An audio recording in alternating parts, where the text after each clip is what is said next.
o Rogério Rosso, enfim, as perguntas que a gente não conseguiu fazer aqui. Da outra vez eu respondi todas, vocês mandaram no e-mail. Pois é. Quem mandava e-mail eu respondi todas por e-mail. Então é o seguinte, que perguntas são essas, Terrinha? Olha, relacionada aqui principalmente a relação que parece que azedou sua com o vice-governador Tadeu Filipelli. O que foi que houve? O pessoal quer saber aqui. Rapaz, é uma novela grande, hein? É uma novela grande, mas primeiro que, até pela minha característica pessoal, né, de brasilense, eu tenho humildade suficiente de entender quando eu estou errado e seguir conselho e orientação, mas ser marionetado jamais.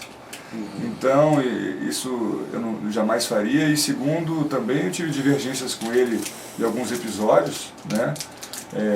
Que eu falo aqui depois em um programa. Você pode me convidar, Mino, aqui, eu venho pra cá. Mas você reconhece que a sua eleição se deu graças ao apoio dele? Você tem essa humildade de reconhecer? Eu reconheço que o PMDB ele lançou um candidato, né? Outros nomes do partido foram sondados. Ali aos 45 do segundo tempo, meu nome foi lembrado, vocês sabem dessa história. E a história, vocês sabem como ela se terminou, né? Ou começou. Não, da eleição. Portanto, eu jamais fui desleal, ingrato, isso não tem no meu vocabulário. E por que houve aquela disputa no partido? O que aconteceu? Conta pra gente. Eu entendo, tá bom, não me esconda nada. Falar pra você. Não me esconda nada. Eu tenho, né, ainda a convicção que naquele momento o PMDB poderia e deveria ter lançado uma candidatura ao governo do Distrito Federal. O PMDB sempre foi um dos maiores partidos aqui do Distrito Federal. O Tadeu Filipelli, ele era à época deputado federal e tinha todas as condições de ser ele também, ou ele, o candidato. Falei para ele, Tadeu, a minha postura, você pode perguntar aqui para ele, semana que vem. Eu entendo que nós devemos, até por responsabilidade, até para ampliar o debate durante as eleições, nós teríamos até como dever lançar uma candidatura. O Tadeu me expôs uma série de limitadores, acordos, inclusive com o PT Nacional, etc. E nada contra o PT, né? Nada contra, mas eu entendi que era aquela questão. Ele se posicionou contrário, né? E então eu resolvi, sabendo obviamente que ia perder numa convenção, eu acho que eu não tinha nenhum voto, ele tinha todos os votos, né? Mas eu queria marcar um registro, Mino, na história, né? Me posicionar de que eu acreditava que para o Distrito Federal, para aquele momento do debate, a candidatura do partido seria ideal. Ele não entendeu, eu entendi do meu jeito, ele entendeu do dele. Bateram chapa, é isso? E a gente bateu chapa. Entendi. Mas eu não tenho... Não. A relação pessoal de vocês é... Não, eu não tenho. Eu gostaria de ser menos emotivo e mais pragmático, sabe, mesmo? Acho que uma característica importante aí que eu percebo às vezes de políticos, né? Esse pragmatismo, etc. Não vou falar frieza, não. Pragmatismo. Eu sou muito emotivo, né? Então, mas hoje eu sinceramente, já conversei com o Tadeu, né? Não quero absolutamente o fracasso dele. Eu já falei isso aqui no programa, não quero o fracasso do governador Agnello, acho que torcer para o fracasso de um governo é torcer para o fracasso do povo. Verdade. Só que a eleição, reiterando aquilo que eu venho dizendo, e as manifestações, Toninho, Mino, Celson, Bororó, o francês, André, estão mostrando isso. Quer dizer, como é que vai ser? Como é que vai estar a cabeça do eleitor em 2014? Né, quando eu vejo candidaturas sendo lançadas nesse momento, quer dizer, acho que primeiro está muito cedo, segundo, com relação ao Tadeu, que eu vejo também é um pré-candidato, ele tem se colocado, na minha opinião, como um pré-candidato, né? Acho também que muita água vai passar debaixo da ponte, mas não guardo nenhuma mágoa, acho que até pelo contrário, acho que a gente aprende com as lições, mas eu estou olhando para frente e hoje com uma visão diferente do que eu tinha no passado, porém assim, com muito mais firmeza de saber o que acho melhor para minha cidade. Mas na relação dormindo com o olho aberto, né? Dormindo com o olho aberto. 9 minutos faltando para as 8 da manhã. Olha, a gente começa a se despedir, porque é o seguinte, daqui a pouco, às 8 da manhã tem Liliane Roriz e você falando sobre seus projetos para os cidadãos da nossa capital. E a gente começa então, Celson, com essas 3 perguntas para finalizar. Tá um bate-bola aqui. Tá? Vamos lá. Tá, o Ednilton Viana, ele discorda em alguns aspectos aqui das respostas do Rosso. Ele pergunta, Celson, pergunte aí ao Rosso, pergunte aí, o que foi feito com os 2 bilhões de reais que o Arruda deixou contingenciado? É uma delas. Eu não sei onde está esse dinheiro. Coloquei para quando a gente recebeu o governo em abril de 2010, com uma série de obras em andamento, obras paralisadas, obras sem recurso, áreas essenciais, saúde, educação, segurança, prestação de serviços paralisadas parcialmente ou totalmente, e que quem dera tivesse todos esses recursos, né? Enfim, o contingenciamento é uma ferramenta orçamentária que existe para você alertar, para você trabalhar o seu orçamento. Vamos explicar isso, Rogério, porque o seu Zé, a Dona Maria, que está do outro lado, o que é contingenciamento? Por exemplo, quando ele pergunta os 2 bilhões que ele deixou. Como é que funciona? Você só pode gastar aquilo que tem uma previsão de projeto. Então, projeto de construção de ciclovia, por exemplo, no Distrito Federal, tem que ter um projeto autorizado pela Câmara, na lei orçamentária anual, na LOA, né? Aí tem um PPA, o plano plurianual, tem a LOA, né? E aí você tem o orçamento a lei orçamentária, você tem um orçamento, né? Se não tiver aquele projeto, aquele orçamento, você não faz. Entendi. Contingenciamento é quando você percebe desequilíbrio de receita com despesa, quando você percebe excesso de gasto, quando você percebe que você precisa segurar o gasto, você tem uma ferramenta do contingenciamento, ou seja, está contingenciado. O que é contingência em português? Está ali suspenso, vamos dizer assim, né? Então, gostaria de saber aonde está esse dinheiro, mas o importante é que nós deixamos, do ponto de vista financeiro e orçamentário, para 2011, para o atual governo, uma situação muito melhor do que a gente pegou. E eu coloquei como secretário de orçamento o Itamar, que também é servidor da área de orçamento, né, que hoje trabalha na Câmara Legislativa e que é um expert no assunto, e eu aqui, para falar aqui no jargão, um cri-cri, né, um cri-cri, e prova disso é que as nossas contas foram aprovadas. Se o Bob me permite, se o Rosso pudesse ser mais objetivo na resposta, o Elton, o jornalista Elton Santos, pergunta: a população do Distrito Federal, Rosso, tem um governo que merece atualmente? Olha, ela avalia que não. Ela avalia que não. Existe sempre a distância entre a expectativa e o realizado, né? A expectativa era grande, o realizado nem tanto. Mas eu reitero que a minha opinião sobre o governo eu gostaria de falar num debate. Podia ser até aqui na rádio. Legal. Né? Podia ser na rádio. Fazer esse convite, então. Faz um debate. Não, sem dúvida.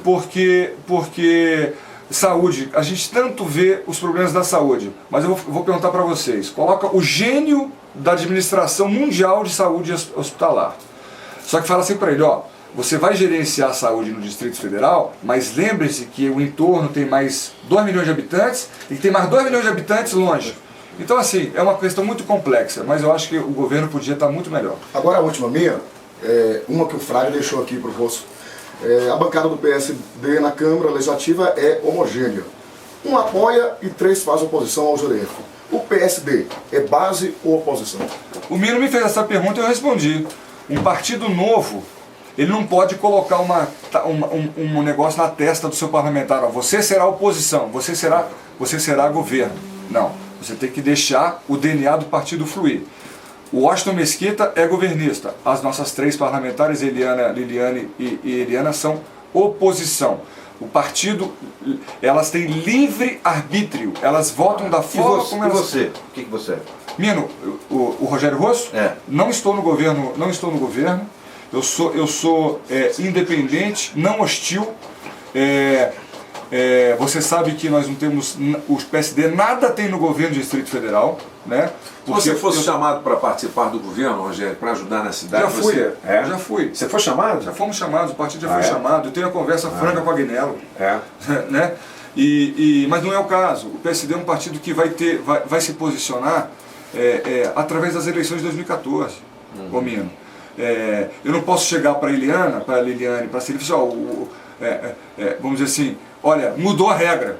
Não, a regra é um partido independente, né, e que obviamente vai mostrar sua cara de fato com as eleições de 2014. 12 foi prefeito, nós não temos prefeito, mas 2014 é presidente, governador, senador, deputado federal, deputado distrital, deputado estadual. Aí sim, aí o partido vai se posicionar. Até lá, amigo, a água tem para passar, amigo. Por exemplo, transporte público, a Celina foi agora no Paraná, para a CPI, e está tentando puxar a CPI para cá. Como é que vai ser o posicionamento do partido com relação a isso aí? Olha, vão ajudar ela, vão estar solidários, vão estar... A Celina é a líder do partido na Câmara, ela tem uma postura absolutamente independente, ela tem liberdade de ação, até porque ela é uma pessoa responsável, e o partido, o PSD, apoia no que for necessário. A gente sempre, Mino, a gente como dirigente partidário, mas acima de tudo como cidadão, se a gente exige respeito, a gente tem que trabalhar com respeito com as pessoas e com responsabilidade. E a Celina tem isso, ela tem responsabilidade. Esse assunto dos transportes, ao que parece, ele é grave, né? Então, ao ponto de exigir que uma parlamentar local está se deslocando para um outro estado, etc. O que o partido faz? O partido ele fica observando os acontecimentos e na medida que ele é demandado, obviamente, mas sempre com a premissa de apoiar a sua bancada, como sempre fez. 2 minutos faltando para as 8 da manhã. Última pergunta para o Rogério Rosso. Você que está ligando o rádio agora no Jornal da Rádio Mania, nos Cabeças da Notícia, ao vivo com Rogério Rosso, ex-governador do Distrito Federal e presidente do PSD. Boa, Toninho. Olha, ele falou em prefeito, aí mandar um abraço pro prefeitão João de Deus, lá em Água Fria. João de Deus, garoto! Um abraço pra você, viu, Rogério Rosso? Outro para ele. Agora eu quero saber se o João vai ser candidato aqui ou não. Ele me disse que não. Depois da demissão do Toninho. Lá ele já ganhou 2 vezes e aqui ele faz falta. Portanto, Ele me disse que não, viu, Rogério? Ele falou, não, eu tenho um compromisso com os cidadãos lá de Água Fria, vou cumprir meu mandato, enfim. Eu tenho certeza disso. Só que ele ainda exerce uma influência na categoria dele e outras muito importante. Influência no sentido positivo de Ele é um líder, né? É um líder, né? Eu acho que o prefeito de Água Fria, João de Deus, também tem a mesma pergunta para você, Rosso. Você vai ser candidato? Rogério Rosso vai ser candidato? Segundo, eu quero aproveitar, você falou, o PSD então vai afrontar suas primeiras eleições aqui no DF em 2014. Ou seja, é ali que vai se posicionar. A questão é quando, porque as nominatas terminam no fim do mês que vem, né, no fim de setembro. O senhor já falou que o PSD ia ter um candidato a governador, mas por enquanto parece que o pessoal está esperando. O Fraga esteve nessa cadeira onde você está e falou que o Rosso precisa descer do muro. Não estou no muro. A questão é saber, o PSD vai ter um candidato, vai ser a Eliana Pedrosa, vai ser para governador ou pode ser para vice? E quando é que isso vai ser decidido e comunicado? Tá bom. O partido, você tenta ser objetivo, está no limite do tempo. Bom, o PSD é um partido novo e grande. No Distrito Federal tem 4 parlamentares. Dos 5 parlamentares mais votados, não que isso seja uma referência, uma diferença, não, mas é um dado. 3 estão no PSD. 2 já se colocaram seus nomes para candidaturas majoritárias. A Liliane Roriz, filha caçula do nosso governador Roriz, e a Eliana Pedrosa, parlamentar da mais alta experiência, responsabilidade e densidade eleitoral. As 2 se colocaram. E, portanto, o PSD, sim, ele terá uma candidatura a cargo majoritário. Se eu falar para você, para governador, se for possível, sim. Se for possível, sim. Né? Vai ter candidatura para cargo proporcional? Claro, deputado federal, deputado distrital, enfim. Então, quem vai ser, Marc, é francês? Eu não posso te dizer, mas o partido se prepara. 2, nominata. Bom, Marc, poucos em Brasília sabem fazer cálculo igual você, né? Poucos, com relação a nominata. Ele errou todos os números. Simples. Eu tô brincando. Brincadeira, Marc, é muito bom. É muito bom. É o seguinte, Mino, é simples. Suponhamos que o Mino Pedrosa é candidato. E é um homem de potencial. Não, suponhamos. E é um homem de 10 mil votos. É verdade. Ele sabe fazer cálculo. 24 vagas dividido pelo número de eleitores e o coeficiente eleitoral. Vejam como serão as alianças nacionais replicadas nos estados e eventuais replicadas nas proporcionais.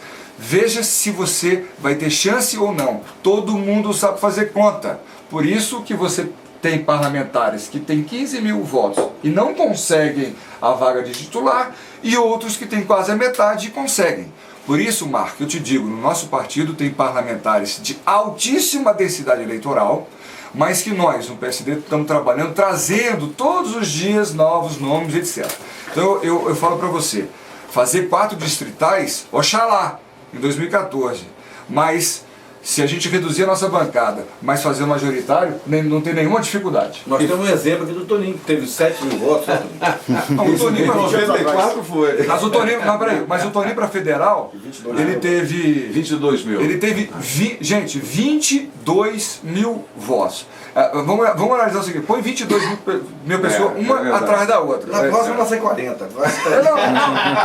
São 22 quilômetros, né? Quer dizer, é muita gente. Então é o seguinte, só que já teve deputado federal em Brasília que já teve titularidade de vaga com muito menos votos do que ele. É verdade. Né? Eu não quero entrar nem em sistema de eleição. Sem dúvida. Mas é o seguinte, Mark, respondendo, eu não estou no muro, amigo. Eu estou na coerência da independência de origem. E esse prazo termina agora, né?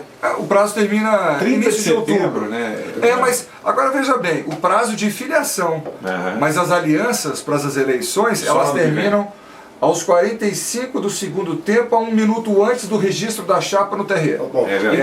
você, Rosso, a Sandra quer saber, você daria, assim, um lindo deputado federal? Aqui a Sandra de Ceilândia disse, a Karina que não esteja ouvindo a gente aqui. Eu agradeço a Sandra e vou trabalhar muito para isso.